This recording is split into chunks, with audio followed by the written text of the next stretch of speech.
on Colonial Sports Center. It's absolute pandemonium as we're live at the UMPC Events Center for Madness. We'll have previews of the men's and women's basketball teams, as well as the sharpshooters from both the men's and women's teams as they take part in the three-point contest. The stage is set, and here we go. It's time for Madness on CSC. Hello everyone, and welcome to a special edition of Colonial Sports Center. It's Madness. I'm Kevin Plancha, and joining me is Sam Goldberg. Sam, this is Madness. That's right, Kevin. Tonight, it's Madness, where we get a look at the men's and women's basketball teams for this upcoming year. Madness is the first time in about 3.5 years when this event hasn't had COVID protocols, so it's a full in-person event, which is incredible. So happy to be here, so ready to do this. Today, there's going to be a three-point contest, a dunk contest. We're going to have musical chairs. So much more is going to happen tonight. It's a thrilling event. Kevin, what are you looking most forward to? I'm probably most looking forward to the dunk contest. Obviously, all the students here get free swag, which is always a bonus. And like you said, we're going to learn about the men's and women's basketball teams for the upcoming season. Now, Sam, before we do that, before we get into any of this big spectacle here, there were some more Colonial athletics this past week that we need to get into, and it starts with the football team. They were 0-5, and they took on the Campbell Fighting Camels on the road this past Saturday. Let's see how the Colonials fared. Now, unfortunately, the Colonials fell to 0-6 as they lost to the Campbell Fighting Camels 41-10. They now dropped to 2-20 in the Bernard Clark era on the road, which is unbelievable. Hajj Malik Williams went off with 249 passing yards and 3 touchdowns. The only real offensive spark that the Colonials got was on a Jamal Hill flea flicker, 64 passing yards, 1 touchdown. Sam, the team is 1 loss away from going 0-7 and getting off to their worst start in program history. Yeah, it's been a rough start here for the Robert Morris University Colonials, but the bright spot, as you said, Jamal Hill throwing that passing touchdown was the first passing touchdown since 2001 from a wide receiver. Wow. And also Parker Fetterman had himself a day catching on the receiving end of that flea flicker as well. 2 receptions for 64 yards and the touchdown. Unfortunately, Zach Tanner also did not play very well, only 5 for 11 with 2 interceptions. Corbin LaFrance, 5 for 16, did not do much better with just 38 passing yards. It's time for the football team to trust Anthony Chickett again. I mean, it's been rough since he hasn't been in there. It's been a quarterback carousel. It's time to trust in Chickett. But now, moving on from football to football, we're going to take a look at how the Colonials did with their final non-conference matchup against Virginia Military Institute. Let's see how they did. It was a 2-1 victory for the Colonials in their final non-conference matchup between VMI. Victor Koa had the game-winning goal for the Colonials in their final 2-1 victory. Kevin, what do you make of this result here for the Colonials? Yeah, you know, it's just nice to see the men's soccer team get back in the win column. And it's nice to see someone other than Chase Gilley score a goal. We've talked before on the show about how it seems to be Chase Gilley and co. Nice to see some others get in the stat sheet. Now, moving on to the women's soccer team, they had a close loss against Wright State last Thursday. Moving on, they took a road trip to IUPUI to face the Jaguars. Now, how did they do? Unfortunately, they were shut out 3-0. They have now lost 3 in a row. Haley Finale with 2 of the 8 shots on goal. Morgan Brusman and Ashton Kudlow with 7 saves for each team. The Colonials do return home, though, for a matchup this Saturday against Cleveland State at 11 a.m. And this is a surprising result, too, because of how well the women's soccer team did in their non-conference games, not undefeated, but they didn't lose. They didn't lose. They had a couple overtime ties in overtime. They were unbeaten. I couldn't think of the word. You know, I'm so excited for Madness. I'm Absolutely. so excited. But, you know, seeing the struggles that they've had in Horizon League play, you know, we're not seeing a couple of veterans getting a much deserved playing time that they need to get. Absolutely. And now moving on from the pitch to the hardwood, let's see how the volleyball team did in their two-game road trip, starting off here with the NKU Norse, in which they suffered a 3-0 defeat by first set 25-17, second set 25-14, third set 25-12. Abby Ryan again showing up on the score sheet, 9 kills. Caitlin Brown also having herself a great day with 14 assists and 14 digs. Sticking on the hardwood, the volleyball team took on Cleveland State in their final of a 4-game road swing, and unfortunately the Colonials were swept again 3-0. Abby Ryan with 13 kills, 10 digs. Caitlin Brown, 21 assists. Lakin Voss, 10 kills, 13 digs. Carly Clayer with 33 assists. The Colonials have now lost 5 in a row, but they return home to the UPMC Events Center for a matchup against Milwaukee tomorrow night at 6 p.m. And now we're going to go back outside to the Aubrey Schenck Invitational. Let's see how both the men's and women's team fared at the Invitational. And we see right there in the women's side, Grace Mason, a sophomore, had an excellent time, finishing 8th place with a time of 23 minutes and 13 seconds. Also on the men's side, Skylar Varro, a sophomore, coming in 7th with a time of 25 minutes 47 seconds. And Chris McGlenn also finishing 2 spots behind Varvo in 9th place with a time of 25:53. So a good job there from the Colonials at the Invitational. Now, if you watched last week's show, you saw Sam Goldberg interview 2 members of the RMU rowing team. Well, they had their Yinzer Cup this past Saturday. Yins want to know more about how they did? Well, you're in luck, because Nate Breisinger has more with how the rowing team did over the weekend. On Saturday morning, with the winds blowing down the Ohio River, the Robert Morris rowing team opened up the Rob Weber era by hosting the Yinzer Cup at the Midge McPhail Boathouse. RMU welcomed Duquesne and Canisius to the island as Weber emphasized the event as an important stepping stone to grow the program. It's good to create those relationships, I think, and network from a coaching standpoint, but also from the athlete standpoint. They get to see what some of the other programs are doing, and I think it helps raise the profile of the program as well if we can get some other teams coming to us to do some racing. On the day, the Colonials competed in 3 races. First up was the Varsity 8+ race that featured 7 total boats across the 3 programs. Boat A for the Colonials finished in 5th place with a time of 16 minutes and 45.6 seconds, while Boat B finished at the back of the pack with a time of 19 minutes 22.7 seconds. Following the opening race, the Colonials competed in the Novice 8+ and the Varsity 4+ regattas. The novice boat finished behind Canisius, while the Varsity 4+ secured RMU's lone win of the day. Weber touched on the team's season opening performance. I think we've been making really good improvements on the water and in the erg room, but we got a lot of work to do to catch up with some of the programs that we sort of within our peer group. So we'll take some positives from it and try to build on it as you have to do, right? As the Varsity 4+ boat edged out Canisius with a time of 8 minutes 54.4 seconds, senior Emily Carey, who was one of the 5 members on the boat, spoke on the winning race. It was some rough conditions, I'm not gonna lie, but I feel like for the 4 we really pulled it together. This was actually our first time in the lineup and being out on the water, so it was just overall very impressive. Carey also touched on how each member of the boat needs to work together to put together their best race. Chemistry has to be really high to be able to listen to your coxswain, who's the person who's talking to you in the boat. You got to be able to trust them. They're going to give you the calls that you need, and you have to trust that the person in front of you and in back of you are pushing as hard as they can. The Colonials will return to the waters when they travel out east to Philadelphia to compete in the Head of the School Kill competition on October 29th. For Colonial Sports Center, I'm Nathan Breisinger. Thank you so much, Nate, for that in-depth look at the RMU rowing team. Now, when we come back, it's madness. You're going to meet the men's and women's basketball teams, 3-point shootout, a dunk contest, and much more. Stay tuned right here on CSC.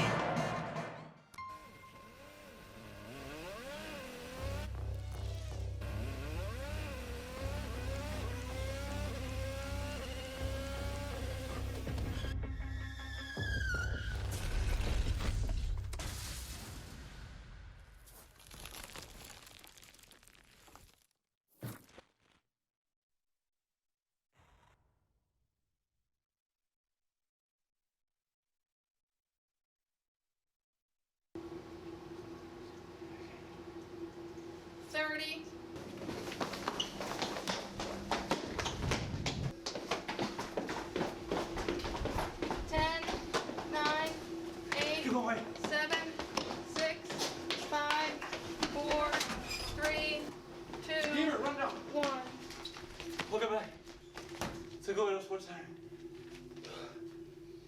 That's CSC Women's Basketball. Found my heart out there in the open. Trees make you feel smaller. Can't help but get lost again. If I need a break, know where I'm going.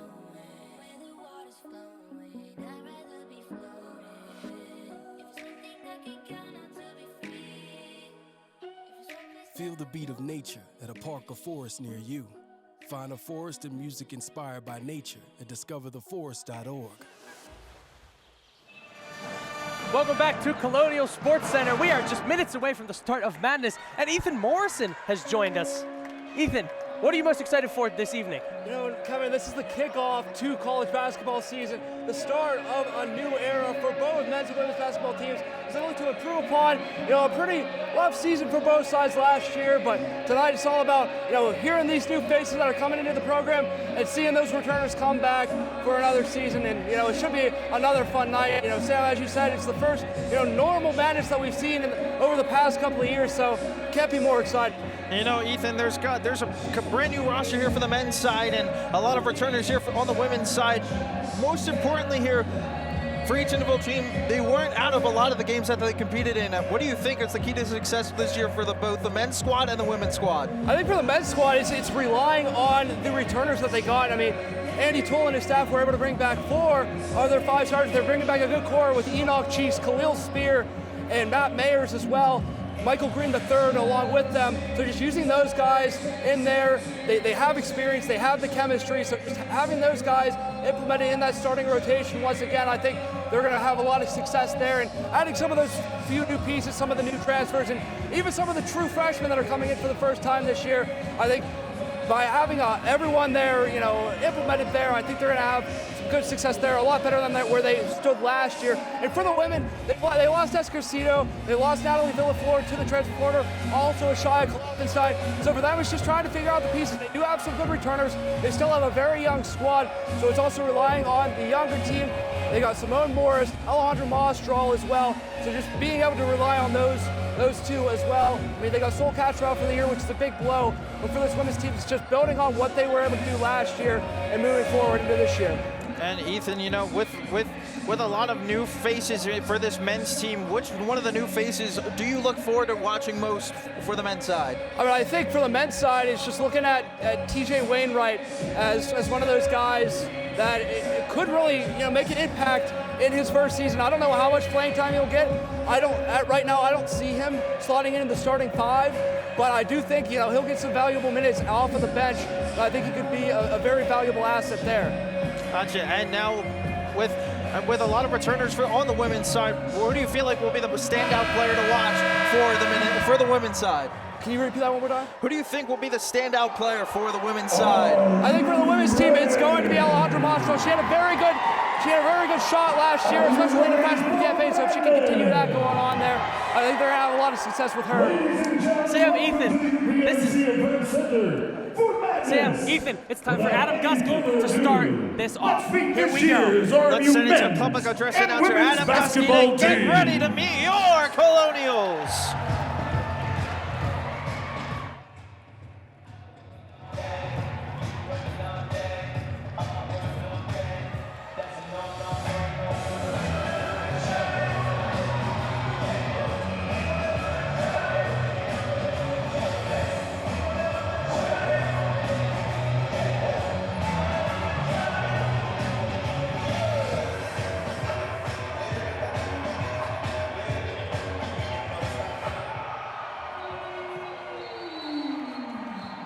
And now, let's meet your RMU women's basketball team. A 6'1" freshman from Barcelona, Spain, number 00 for Team Sarenda.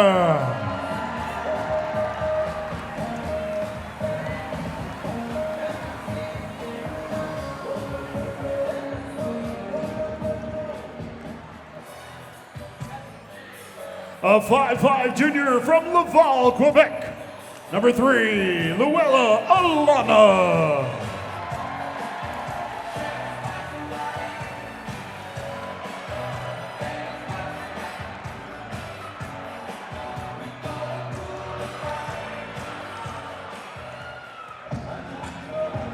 A 5'8" freshman from Madrid, Spain, number 11, Candela Ramadan Soler.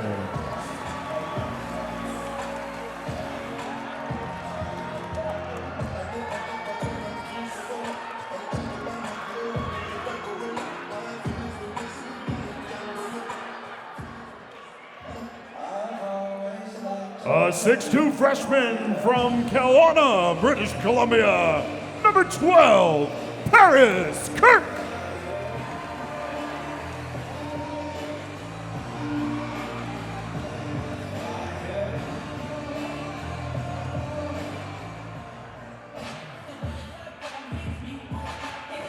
5'8" freshman from Waldorf, Maryland, number 15, Natalie Johnson.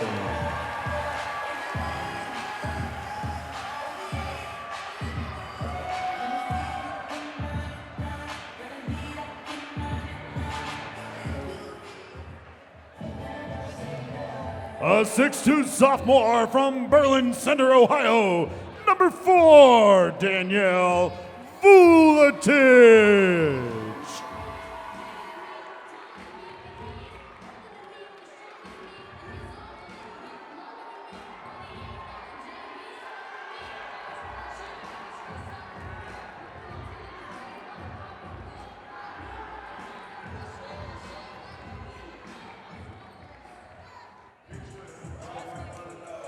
A 5'10" sophomore from London, England, number 14, Rebecca Duomo.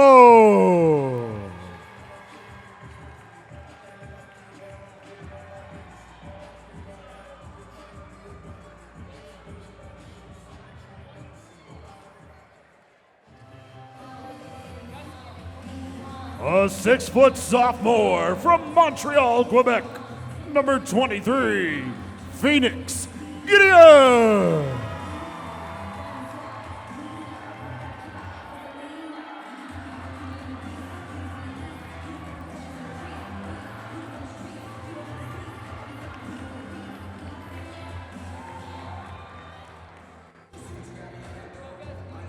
A 5'10" sophomore from Carson, California, number 35, Simone Morris.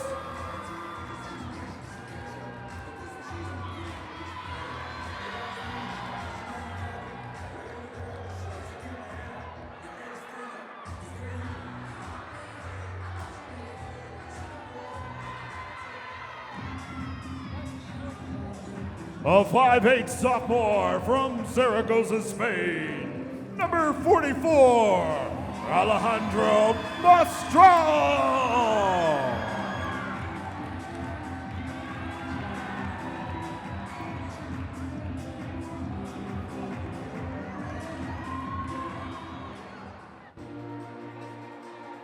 A 5'5" junior from Beaver Falls, Pennsylvania, number 2, Mackenzie Amalia.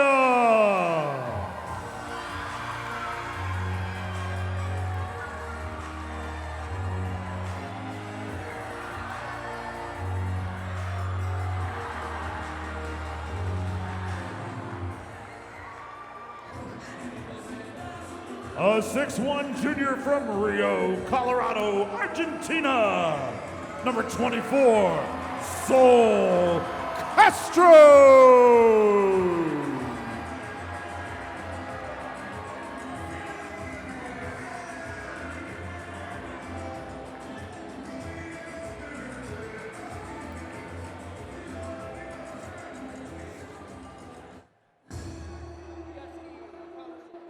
And now let's bring out your RMU women's basketball coaches.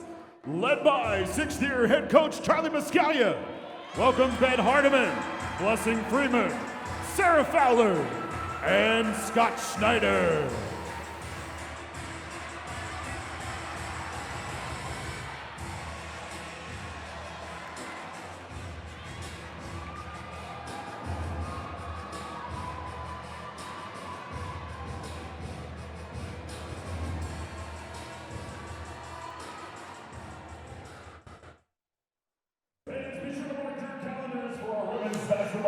So there's your women's basketball team right there.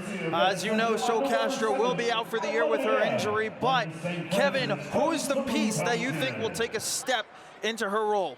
I mean, it probably has to be Mackenzie Amalia. I mean, she's the three-point shooter specialist. She's only 5'5", but she makes up for it. What she lacks in size, she makes up with her three-point shooting. Obviously, the team lost their top 3 scorers. But now, let's go back to Adam Gusky as we're going to meet the RMU men's basketball team.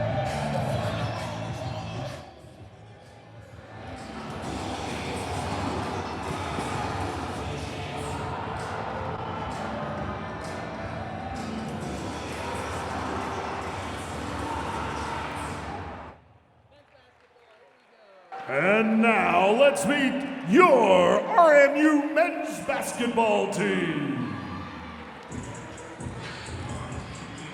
A 6'7" freshman from Washington, D.C., number 11, Stefan Walker.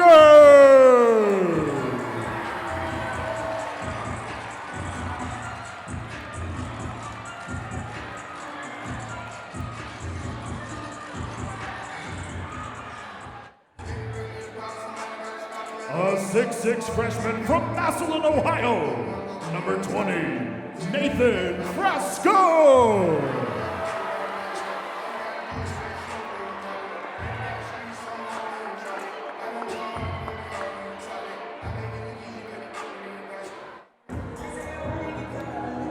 A 6-foot freshman from Pittsburgh, Pennsylvania, number 24, Tanner O'Grady.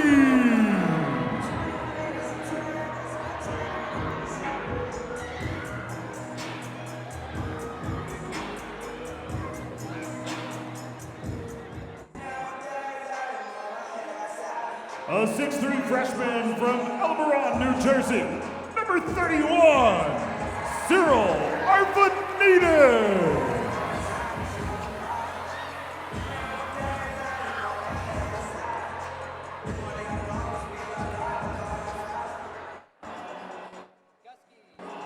A 6'4" freshman from San Diego, California, number 42, Ben Christofian.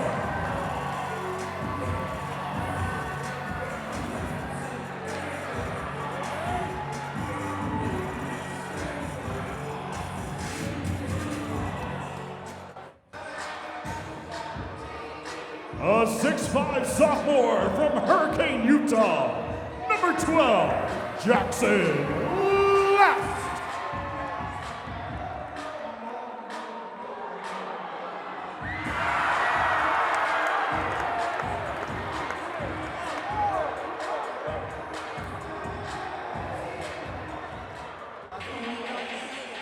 A 6'6" sophomore from Jersey City, New Jersey, number 13, Tristan Jeffrey.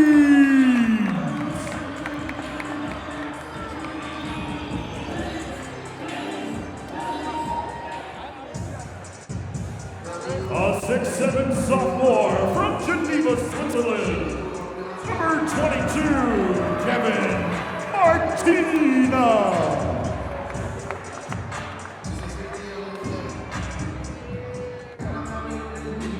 A 6'5" sophomore from Huntersville, North Carolina, number 23, Chris Ford.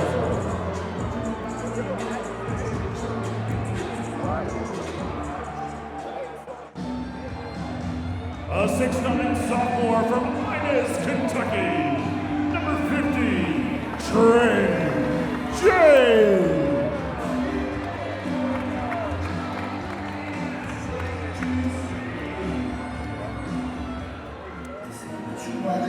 A 6'3" junior from Providence, Rhode Island, number 5, Enoch Cheeks.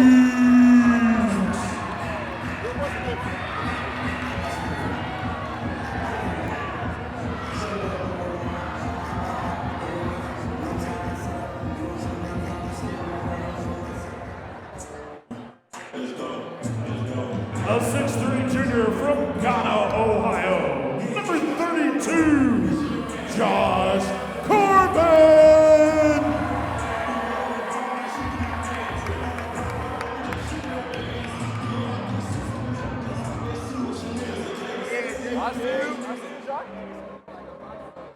A 5'8" senior from the Bronx, New York, number 3, Michael Green III.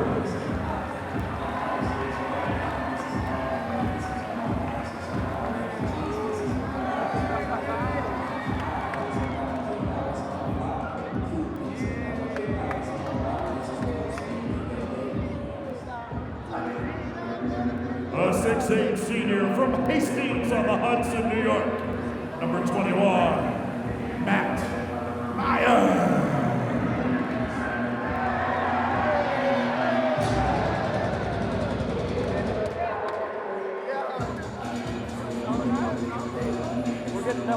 on screen. And a 6'7" graduate student from the Colony, Texas, number 2, Khalil Spear.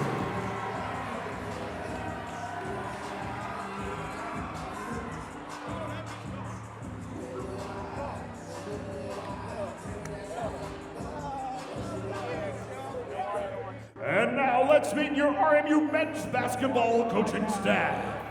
Welcome to the court, Max Sweet, Dave Fedor, Vince Johnson, Mike Isolino, and presiding over the golden age of RMU men's basketball in his 13th season as the Bat Gallagher head coach, Andy Toole.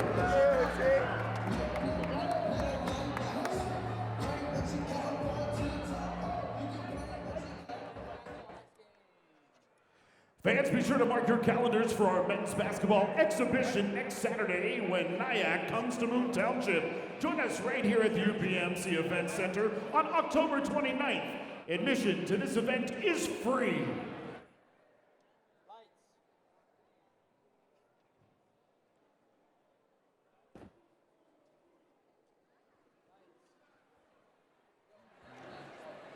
All right, fans, before Now, we Sam, see what that our was the men's and women's basketball teams. Sam, who are you most excited for on this men's team to step up? On this men's squad, I think Enoch Chase is going to take a whole new step. I mean, my goodness, the way he played, I mean, his shot selection last year was probably by far the best on the squad, and then his ability, too, to space the floor and then take advantage of space and drive it to the hoop. I mean, he's an all-around shot creator, and he can score from everywhere on the floor, so I expect Enoch Chase to be the leader of this men's squad. Yeah, you know, he only averaged, it said 5.4 points last year, but with the absence of now Rasheem Dunn, Cam Ferris is out of the way. Obviously, you have Khalil Spear and Michael Green III coming back, but I think Enoch Cheeks is definitely going to be the third leading scorer. He's going to step up in a way that I think many are going to expect, but it's going to be a really nice sight to see. Now, Sam, we've got a little bit more here from this madness, but we're going to send it to a quick break. Stay tuned here on CSC.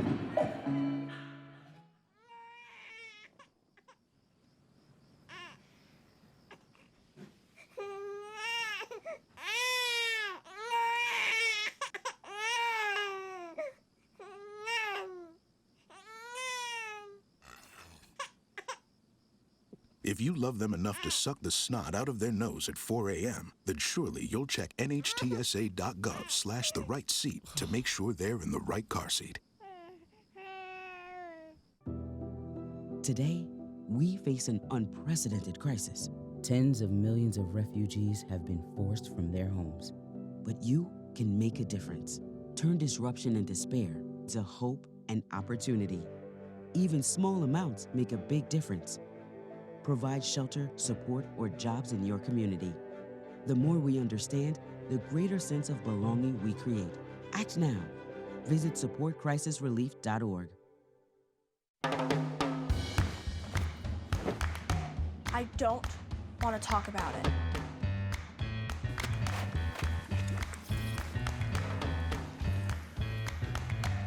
I don't want to talk about it.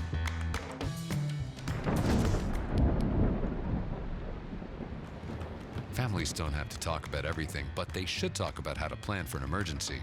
Get tips and resources to make your family's emergency plan. Welcome back to Colonial Sports Center at Madness. Now, Sam, we're going to talk a little bit. We're going to go a little bit more in depth about the women's basketball team. Obviously, you met them first. We're going to go a little bit more in depth about them. Yeah, you know, last season they had finished with a record of 14-15 last year, conference record of 11-11. You see right there, they were in a lot of close games last year, so that record is a bit deceiving. Yes, you know, they is. had a lot of close games. You see right there, points allowed or points per game, 54.3, and points allowed, 58.6. So they were in a lot of close contests, just couldn't finish out the game in a lot of the contests. But you see right there, Sol Castro was the leader of the Colonials last year, averaging 18.6 points a game and 5.4 rebounds a game.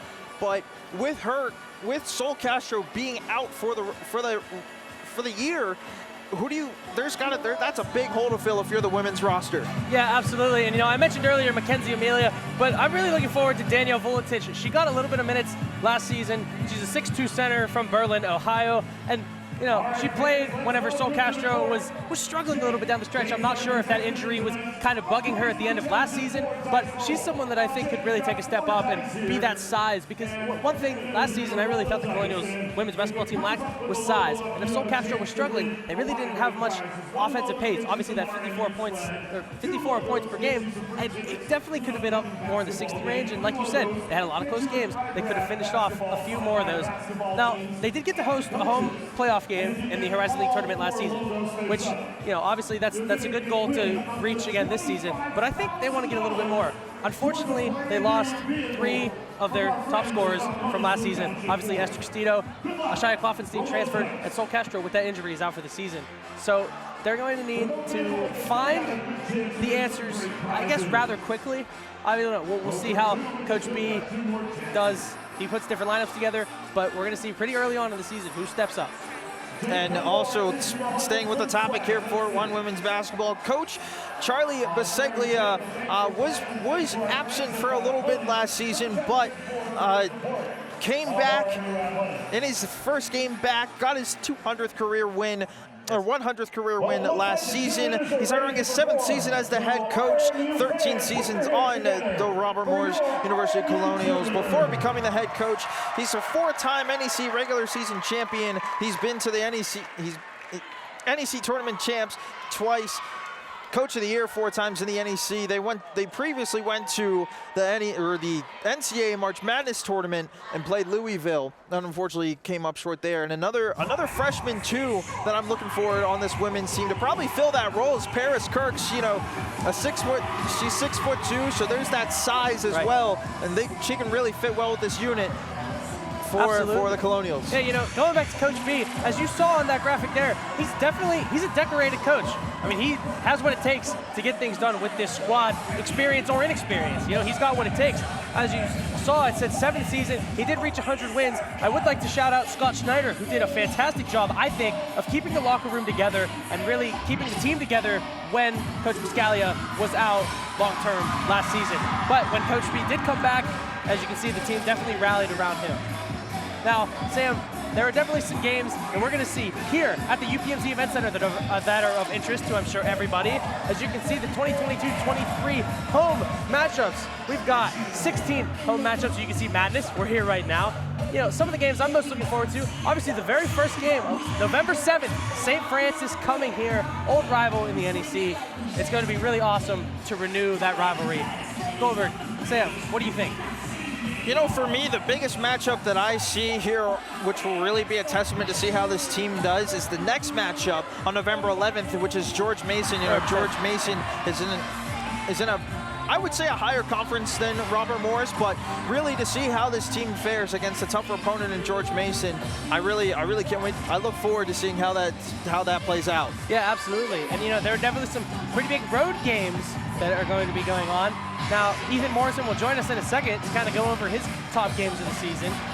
So Ethan is here, and Ethan is going to go over his top 5 games of the season. Ethan, welcome back. Thank you, Kevin. Ethan, you have your top 5, Morrison's top 5 games, 2022-2023 season. Yeah, let's start off with the women's team here. Starting off, it's a New Year's Eve matchup against Purdue Fort Wayne. It's the second game in that second stint of Horizon League game, so that one should be a good one. Also, good matchup at the beginning of the year last year against St. Bonaventure. I expect that one to be another good one this year.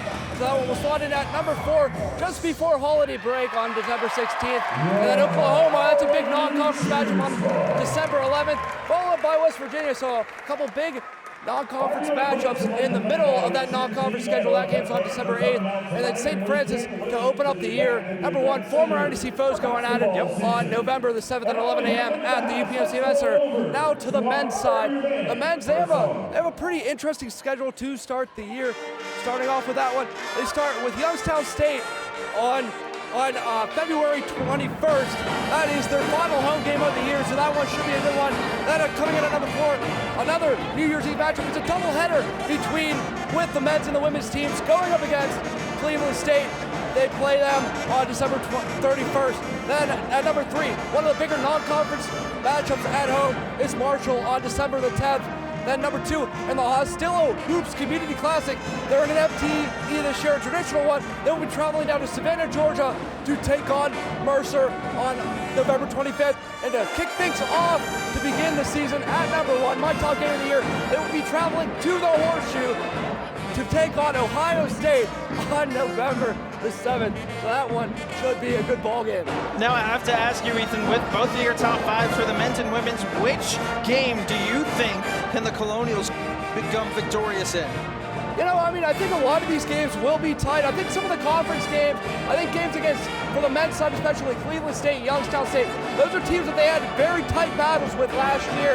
So I think on that, in those terms, I think, you know, the men's team, they do have some good shots against those, you know, middle of the pack teams there.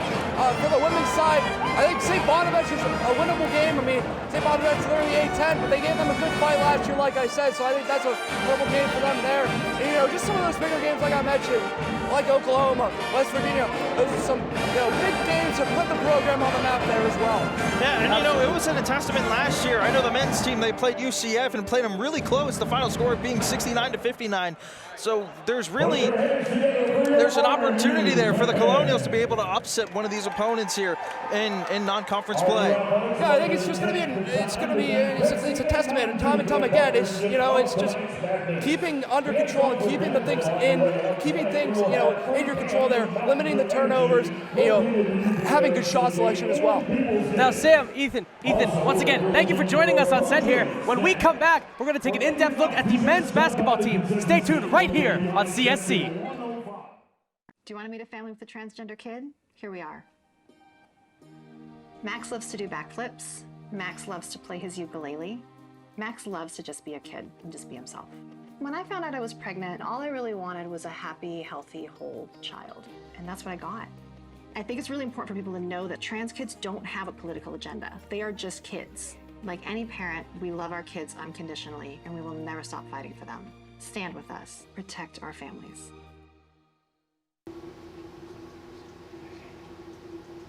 $30.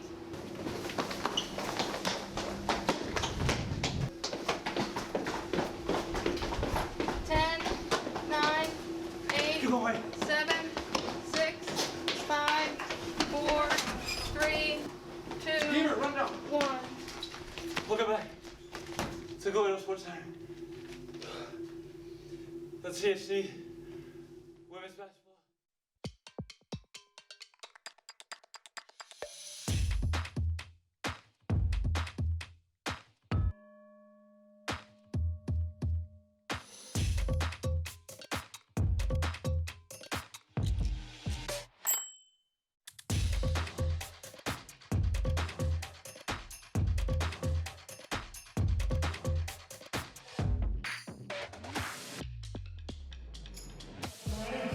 Welcome back to this special edition of Colonial Sports Center. It's now time for the three-point shootout, as Adam Gusky just ever so graciously introduced for us. We've got Luella Alana and last year's defending champ for the women's team, Mackenzie Amalia. Yeah, she's my favorite to win this three-point shootout.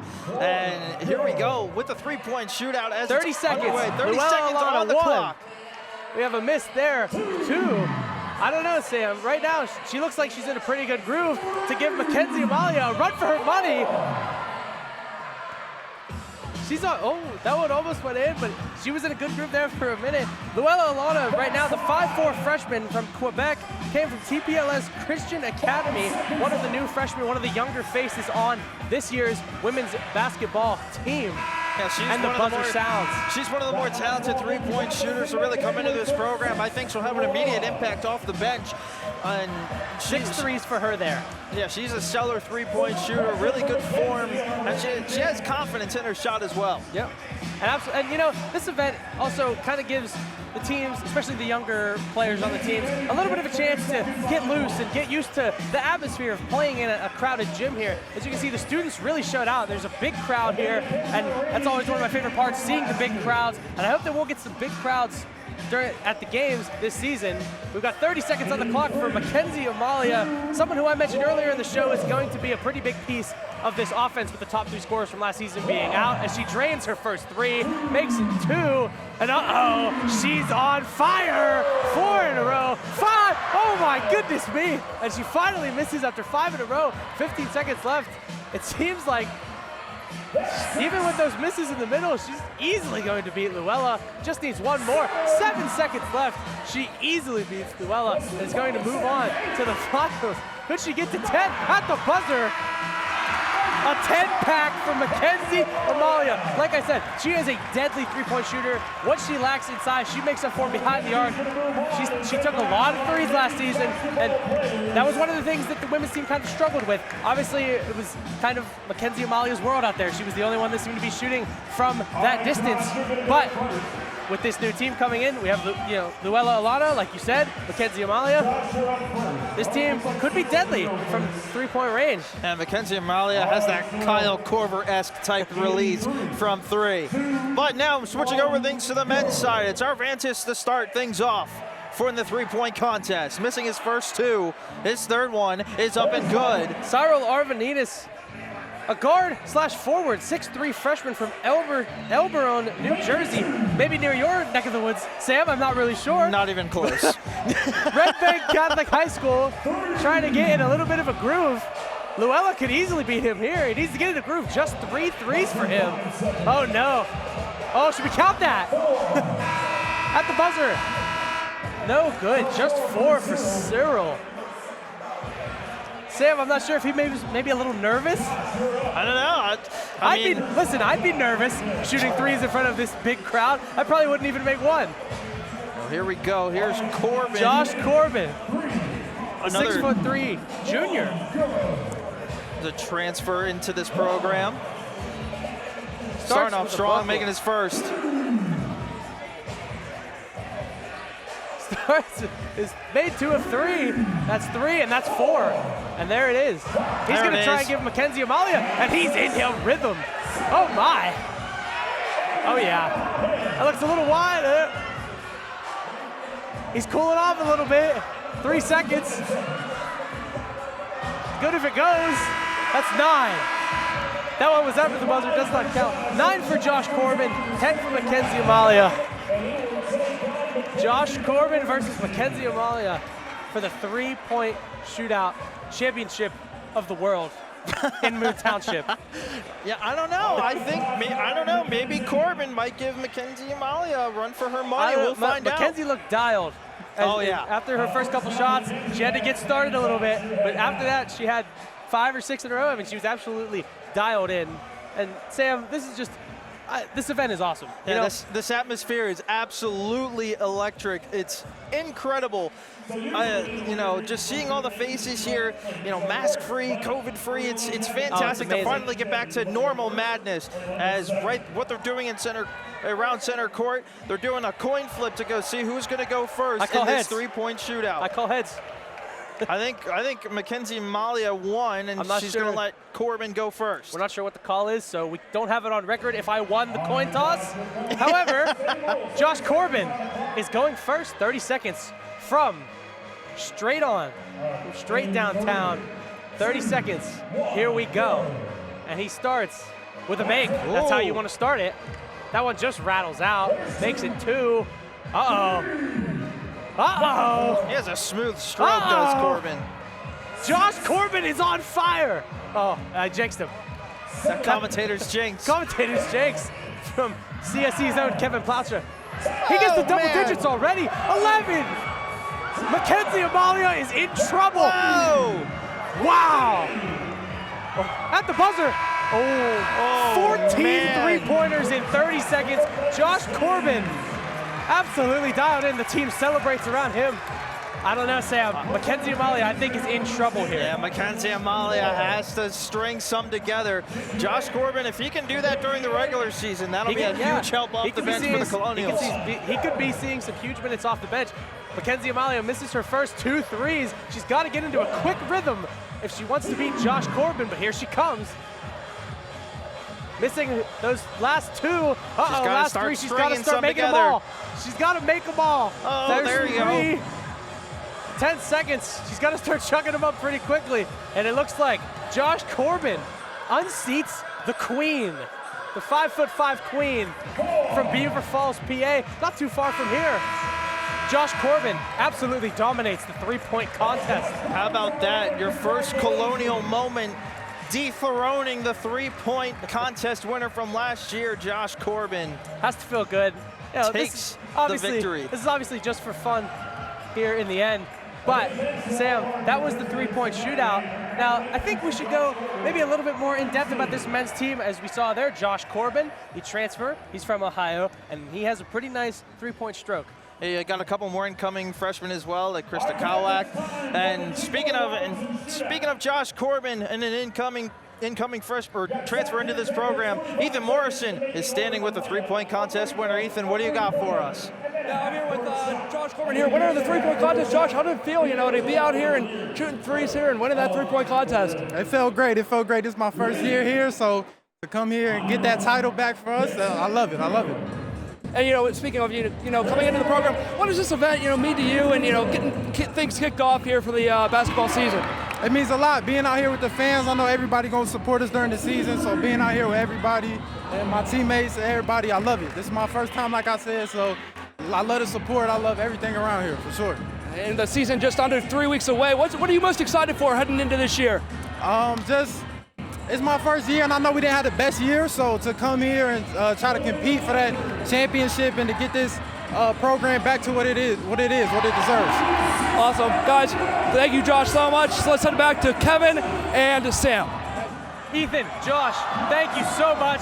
That was Josh Corbin, the winner of the three-point shootout. And I really like his attitude toward this upcoming season. Just a real optimistic. He's really excited to be here, and it seems like that's what a lot of the players are. They're excited to be here. They want to get this program back on the map and back to the top of the conference. Obviously, this is year 3 now in the Horizon League for both teams, and they're hungry. They're both hungry to climb into at least the top half of the Horizon League standings. Now, kind of piggybacking off of that, last season, Sam, the team struggled for most of last season, unfortunately. Yeah, you see the graphic right there. The record 8-24 in the conference, 5-16. But again, as I said with the women's squad, the record is deceiving because a lot of these games that the men's side played, it was close. A lot of their games were really, really close. You see some of the stat leaders right there, 14.7 points for Khalil Spear, and with this bench, with these new guys coming into the program, they're really buying into the system that Coach Toole runs. It's a pass first. You got to pass the ball. You got to get a good shot on offense. Just don't bring the ball up and chuck it. If all these guys can buy into the Andy Toole system, this team's going to go places this year, and I really look forward to seeing what they can do. That's right. Andy Toole, he's a really, really good coach for this team. He's a decorated coach. This is his 13th season with RMU. He reached 200 wins, and like you said, Sam, that mentality that he has, it's kind of a we, not me. The whole team together. He reached 200 wins last season. Obviously, you can see all of his accomplishments right there. 2 times Northeast Conference regular season champion, a 2-time NEC tournament champion. They went to the NCAA tournament under his sort of tutelage in 2015 and 2020. You can see the asterisk there because unfortunately the tournament was canceled because of COVID. 6 national postseason appearances and the 2014 NEC Coach of the Year. I think he is the perfect coach to lead this team. And they all seem to, it seems like, except for last season, it seemed like a little bit of an anomaly with the transfer portal kind of cutting some guys out, but Andy Toole is the coach for this team. And we are here at the UPMC Events Center right there with Madness, but we also have a couple home matchups to look forward to. The first exhibition game against Nyack. Again, that's a free event for all students to come to. And then their first contest at home is against Pitt Greensburg. And then they invite West Virginia Wesleyan, and then that big home matchup against a non-conference opponent in Marshall. That's going to be an electric game. The crowd's going to be incredible there. And then they face off against former NEC foe St. Francis, Purdue Fort Wayne, and then they move into Horizon. Then they move into Horizon League play with Purdue Fort Wayne and Cleveland State. But with that being said, we still have more madness here on Colonial Sports Center. Don't you turn away. We'll be right back after this break. Do you want to meet a family with a transgender kid? Here we are. Max loves to do backflips. Max loves to play his ukulele. Max loves to just be a kid and just be himself. When I found out I was pregnant, all I really wanted was a happy, healthy, whole child. And that's what I got. I think it's really important for people to know that trans kids don't have a political agenda. They are just kids. Like any parent, we love our kids unconditionally, and we will never stop fighting for them. Stand with us. Protect our families.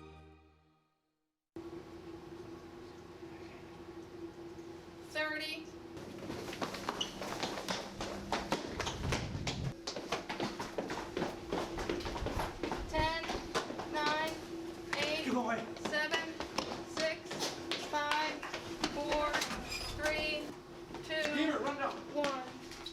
Welcome back to Colonial Sports Center.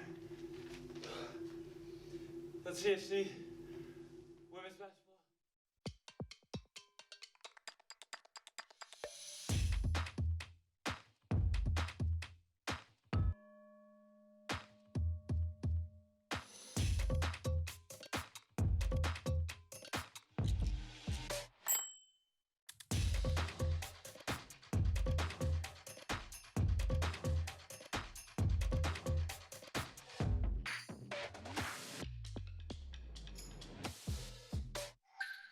Welcome back to the madness here at the UPMC Events Center on Colonial Sports Center. Right now what's happening, the on-court free throw competition between the two squads. And you know, Kevin, one thing I really want to touch on while the free throw competition is happening, one of the big soft spots that between both squads was the free throw shooting that desperately hurt them, especially in Horizon League play. Both squads finishing in the bottom half in free throw shooting percentage, so that's one thing that they really got to focus on going into next season. Yeah, you know, free throws are kind of like the easiest points that you can get, right? You go to the free throw line, there's nobody guarding you, it's you, the ball, and the hoop, and it's free points almost. And getting, you know, not having those, missing those opportunities for free points.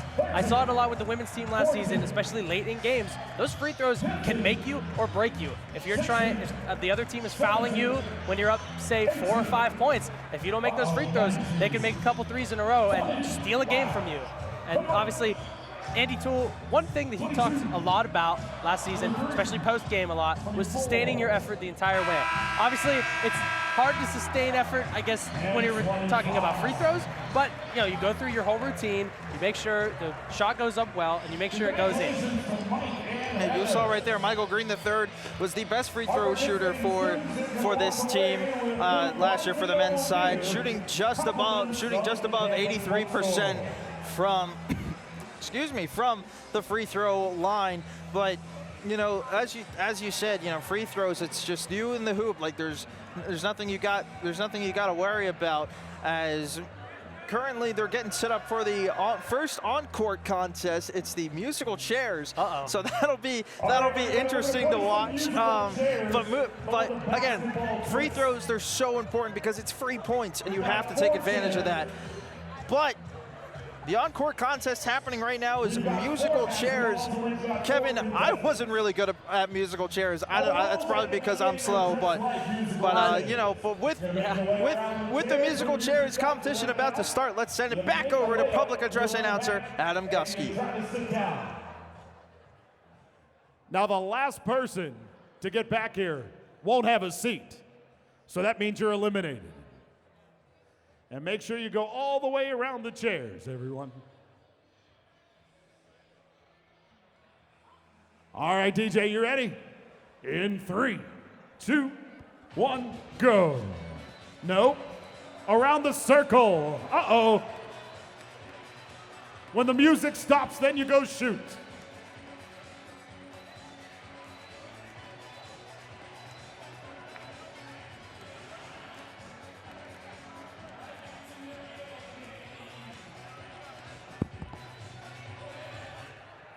Music stops, go make that layup. One ball in. We've got one contestant in a seat. We haven't got another one. Now we've got 2. That's 3 and 4. Sorry, you've been eliminated.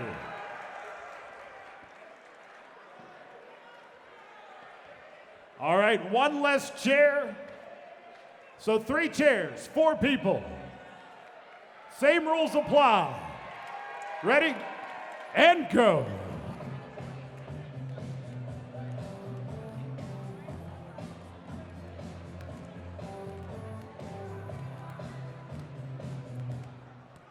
Music stop, make the shot.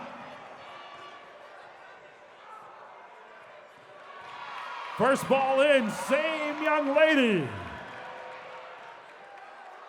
One chair left. Uh-oh.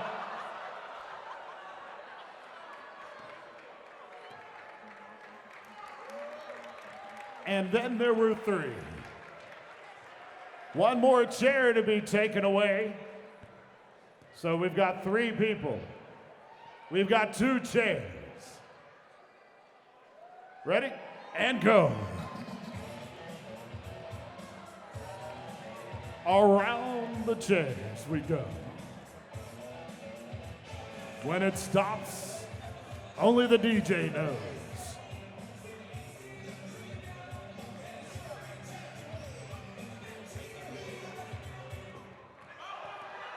Music stop, who's gonna make the shot? We've got 1 contestant. Uh-oh.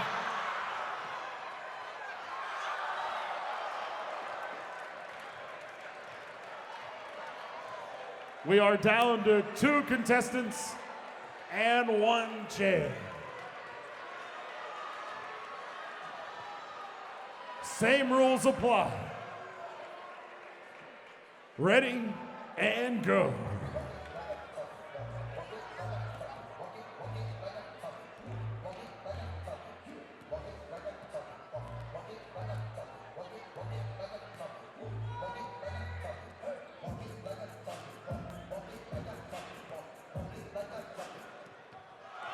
Music stopped.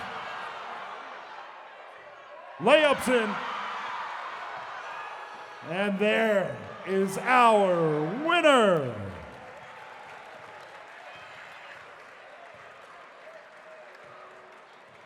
Congratulations, you just won an RMU prize pack, and thanks to all of our contestants in tonight's musical chairs.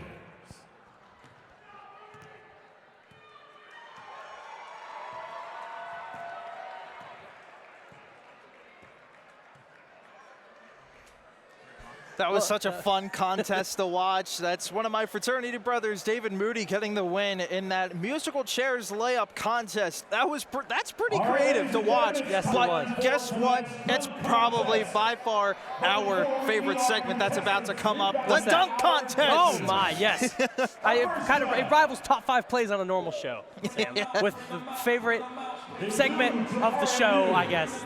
You could call this a show. It's madness, right? Yeah. Here we are. So pretty much, we got the dunk contest on hand. Let's take a look at the replay here from our victor, David Moody, with the shades on. I'm pretty sure he got that. Matt Mayers' shades. Oh my goodness, the that's celebration slow-mo. at the end. Absolutely what an awesome incredible. Shot. Now, Sam, I know a couple of the students struggled with making shots there, but it's harder than it looks, right? You're in front of this big crowd. I would probably miss every single layup I tried. Oh, I know you would, Kevin. You're not that good at basketball. Thank you. Besides the point, we're moving on here to the dunk football contest. Coach Bernard Clark is the first judge, or the second judge, for this dunk contest. This place is absolutely electrical. It is He's got a cannon of an arm. Township. He's got a cannon of an arm throwing those shirts out. That's unbelievable. This is incredible. I see Khalil Spear in the corner, so I think he's going to be one of the dunk contest contestants. It's President Michelle Patrick. Goodness. The president of the university. The first women president of the university. President Michelle Patrick is the 3rd judge of the dunk contest. This place is going nuts for the new president of RMU, Dr. Michelle Patrick. Absolutely electric atmosphere here at the UPMC Events Center for Madness. Kevin, we couldn't ask for a better night here. Absolutely. For the men's and women's basketball teams. No, we could not. I mean, this is just perfect. We've got Khalil Spear is going first. Actually, he's not going first. Let me see here. Stefan Walker. Jackson last. Khalil Spear, I assume. As Adam Gusky says, it wouldn't be a dunk contest without Khalil Spear. Unfortunately, we're not going to see Enoch Cheeks in this dunk contest. I know. I was really excited to see what he would do. He had a few good ones last season that just didn't go in, so obviously they weren't scored very well. But we have the dunk contest, Adam Gusky is explaining the rules. Lowest score is eliminated. We're going to go to Adam Gusky for the explanation of the rules. Opportunity to influence your judges. So let's see what we can do. And again, our first contestant, Stefan Walker. Let's see what you got.